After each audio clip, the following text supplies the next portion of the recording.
Listen closely, because right now the spirit realm is listening to you, measuring your thoughts, weighing your words, and recording quiet agreements you never knew you were making about yourself. Every promise you speak, every secret fear you nurse, becomes like ink on invisible paper, forming covenants and contracts that either invite heaven's backing or open doors to oppression today. A covenant is not just a promise.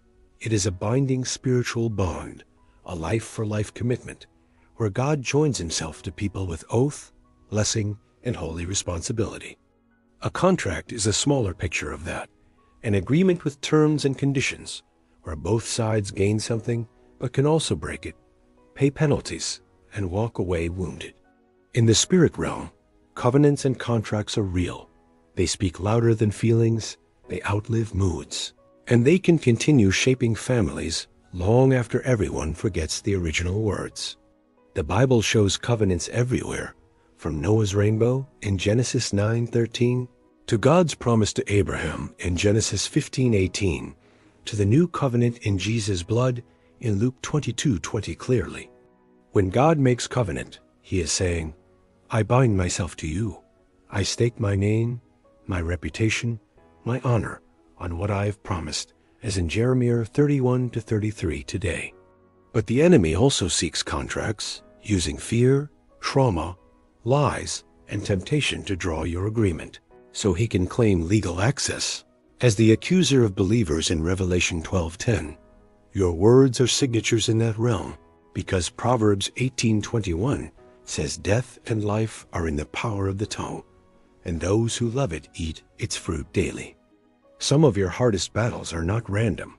They are legal disputes over covenants you inherited, or contracts you unconsciously signed through repeated choices, habits, and meditations of your heart. In Daniel 7:10, Scripture pictures a heavenly court with thrones, books opened, and judgment given. Your life is not chaotic. It is examined under spiritual law before holy witnesses continually. Covenants decide whose voice speaks loudest over you, whose claims matter most, whether the blood of Jesus in Hebrews 12:24 or the accusations of the enemy shape your internal verdicts. Many families live under old covenants they never chose, agreements spoken by ancestors, rituals once performed, oaths once sworn, which still speak, affecting patterns of marriage, money, sickness, and hunger. Exodus 20:5 shows God visiting iniquity to the third and fourth generation, not as anger, but because covenants were formed, altars raised, and spiritual doors opened that demand legal closure. Some contracts come through obvious sin, others through pain, where in hurt you said, I will never trust again, and that vow quietly partnered your heart with isolation and suspicion. A covenant can be written in blood, but also in repeated thoughts, because the meditations you feed, day after day, become agreements within, shaping your inner world and spiritual outcomes. When you constantly think, I always fail, nothing changes, nobody loves me, those lines become internal contracts with defeat, inviting spirits of heaviness to confirm what you already expect inside. But when you agree with God, saying, let God be true, every man a liar, Romans 3-4, you step out of false contracts into covenant truth that redefines you deeply. The greatest covenant is the new covenant in Christ, announced at the Last Supper. This cup is the new covenant in my blood. Luke 22:20, written with his life forever. Hebrews 8-6 calls Jesus the mediator of a better covenant, built on better promises, meaning his blood settles all charges, if you learn how to stand under that covenant consciously. Baptism is not a family tradition. It is a public contract of burial and resurrection with Christ. Romans 6-3, declaring, the old me is dead, a new life begins today. Marriage is a covenant, not only a feeling. Malachi 2:14 calls your spouse your companion and the wife of your covenant, showing heaven witnesses the vows, even when emotions change. Sexual union outside covenant acts like a contract, because whoever you join to, you become one with. 1 Corinthians 6:16, creating spiritual ties that cling, torment, and influence choices afterward.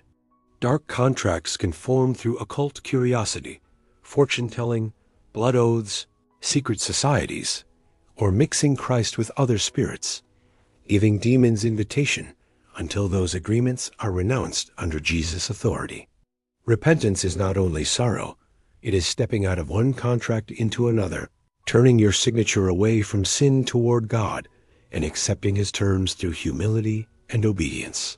1 John 1-9 promises, "If we confess our sins, he is faithful and just to forgive and cleanse," meaning the record is wiped and the contract's power is broken legally.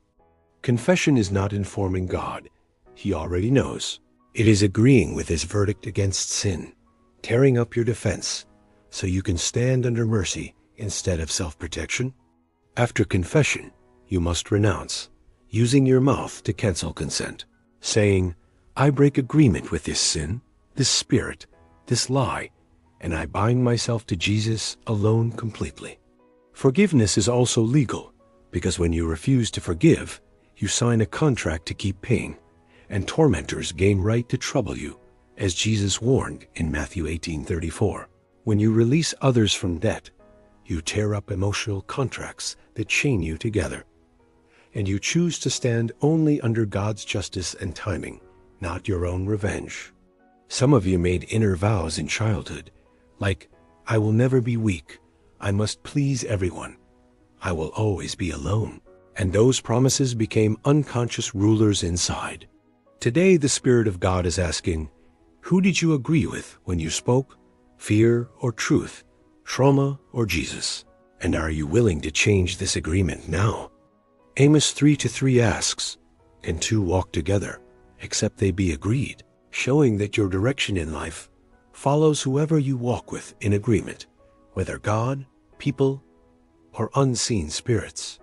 God offers you a covenant of peace, Isaiah 54:10, saying, "Mountains may depart and hills be removed, but my kindness not depart, nor shall my covenant of peace be removed."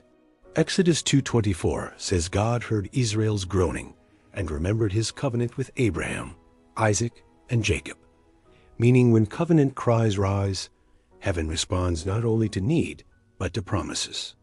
The enemy imitates God by offering counterfeit covenants, promising power, protection, pleasure, or revenge, yet always demanding increasing control, secrecy, and sacrifice, until the person feels too bound to escape. Occult objects, charms, talismans, and unsurrendered cultural idols can function like contract documents, silently claiming, "I belong to this power," giving darkness standing in the court of heaven against you. Music, movies, and repeated images can carry covenant ideas into your soul, forming agreements about identity, sexuality, violence, or despair, until their story feels truer than God's word about you. Even your internet history tells a story of repeated choices, and in the spirit, repeated choices shape contracts. So wisdom guards what you click, watch, and entertain when nobody sees. The Holy Spirit seals believers, Ephesians 1:13, like a royal stamp on a document saying, "This one belongs to God under the new covenant, marked not to be removed ever." Communion is covenant renewal. When you take the bread and cup, 1 Corinthians 11:25, and remember his body and blood, you are saying, "I belong under Jesus' contract of grace." Prayer, then, is not begging God. It is stepping into a courtroom as beloved child, presenting covenant promises, and asking the judge to enforce what Jesus already paid for fully. Faith is not closing your eyes to reality.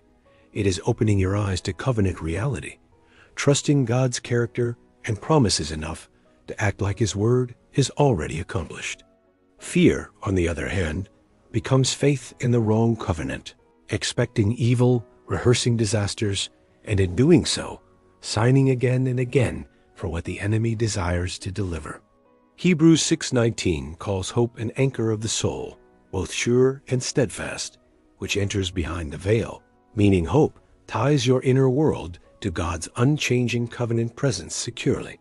Dream life can reveal covenants, because God warned Abimelech in a dream. Genesis 20-3, and guided Joseph through dreams. Matthew 2:13. While demonic dreams sometimes expose hidden contracts needing cancellation. When you wake from a troubling dream, you can say, I cancel every agreement made in that dream. I refuse its message, and I cover my mind with Jesus' blood. God reveals his covenant nature through his names, each name like a title on a document, showing what he has bound himself to be for those who trust him personally. When Abraham found God as provider, he named that place Jehovah-Jireh, Genesis 22-14, meaning the Lord will provide, and that covenant still speaks provision over all who believe today. When Israel needed healing, God said, I am the Lord who heals you, Exodus 15:26, revealing himself as Jehovah Rapha, a standing covenant for bodily, emotional, and spiritual restoration today. In battle, Moses built an altar and called it Jehovah Nissi, the Lord banner, Exodus 17:15, meaning God's covenant commitment to fight for his people when they stand with him. Above every name stands the name of Jesus, Philippians 2-9, before which every knee must bow, meaning every covenant, curse, sickness, and fear must ultimately answer to his authority completely. Each morning you can consciously step under God's covenant, saying, Father, I thank you for the blood of Jesus covering me. I submit mind, body, and spirit to your rule. Throughout the day, check your agreements, asking, what am I signing with my words, my attitudes, my reactions? Are these aligned with heaven's covenant or with old contracts of fear? At night, you can review, Holy Spirit. Show me any contracts I renewed today with fear, anger, lust, or unbelief, so I can confess, renounce, and rest under your covenant. Teach your children early that their words matter, their promises count, and that Jesus offers the safest covenant, stronger than bullying words, peer pressure, or the shifting moods of friends.